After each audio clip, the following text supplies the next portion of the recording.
বন্ধুরা, এই দেখেন আমি কিন্তু চলে এসেছি চা বাগানে। এই চা বাগান কিন্তু খুব সুন্দর চা বাগান। আপনারা যে চা খেয়ে থাকেন, এই সেই চার পাতা এখান থেকে কিন্তু ফ্যাক্টরিতে চা তৈরি হয়। আপনাদেরকে দেখালে বুঝতে পারবেন। এই যে এই বাগানের পরেই কিন্তু ইন্ডিয়া,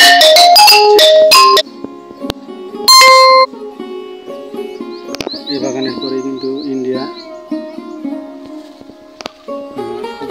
সুন্দর কিন্তু চা বাগান দেখতে,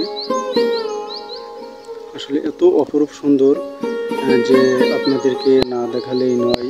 আসলে আমি যেমন মিস করব, ঠিক আপনারাও তেমন মিস করবেন। এই জন্য আপনারা চলে আসবেন চা বাগানে সবুজ পাতা দেখলে কিন্তু খুব সুন্দর লাগে।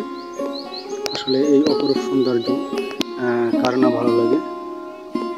এই জন্য কিন্তু আপনাদের দেখানোর উদ্দেশ্যে কিন্তু ভিডিওটা করা। আসলে এটা কিন্তু সিলেট নয়, এটা পঞ্চগড়।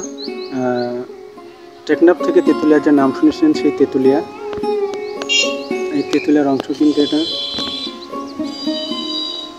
দেখেন চারিদিকে ঘুরে দেখাচ্ছি, আর ওই যে দেখছেন ওটা কিন্তু ইন্ডিয়া।